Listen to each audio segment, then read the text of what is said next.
Whiskey has a rich history, but Glenfiddich was the pioneer, the first commercially available single malt scotch since 1963.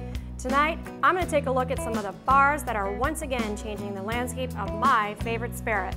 First up, a contemporary, authentic gastropub which boasts a vast whiskey menu. We're here in New York City's Greenwich Village talking to Donald Brophy, owner of Highlands. Donald, what inspired you to create this place? Well, the inspiration came from a basic love of Scotland and the imagery and the food and the people and, of course, Scotch whiskey. Excellent. I like to hear that.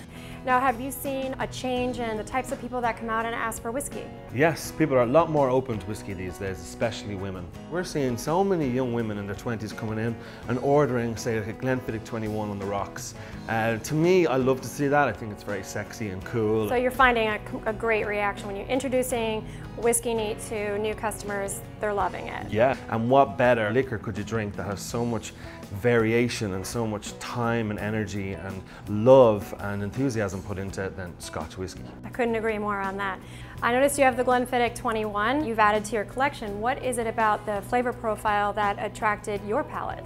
It's a beautiful, beautiful whiskey, and it has kind of, it's starting to become kind of cool and retro again. I love the idea of a whiskey being cool and retro at the same time, that sort of duality, and I know that that's sort of how you feel about this place. Well, what we want to do is have a mixture of the old and new. I mean, to me, that's what good taste is, really, is when you can, you know, be representative of your time, but also have an eye to the past and tradition and represent that in a classic and kind of tasteful way.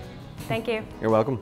Next, I'm heading across the Brooklyn Bridge to visit a pre-prohibition style bar that has a fine appreciation of single malt scotches. Ari, Matt, what kind of whiskey drinkers are you finding are coming into your establishment? I mean, we definitely have a lot of locals. It's a very neighborhoody area.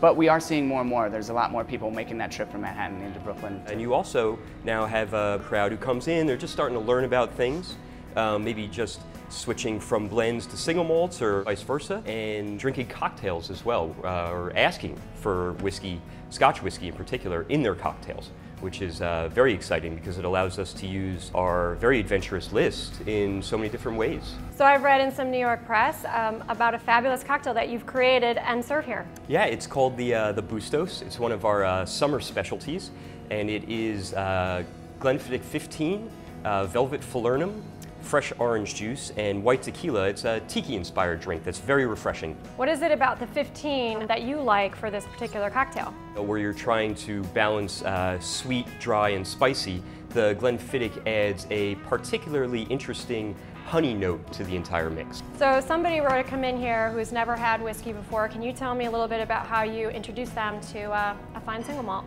We set them up with a flight, which is basically 4 smaller pours of 4 different whiskeys, which is a great educational tool because you get to teach them about flavor profiles, age statements, geography, distilling techniques, and then they get to confront all of that information right in front of them.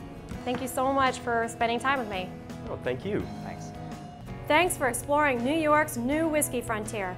We are always visiting new cities and discovering new places worth checking out. Look us up on Facebook to keep track of where the Glenfiddich pioneers are headed next. Until next time.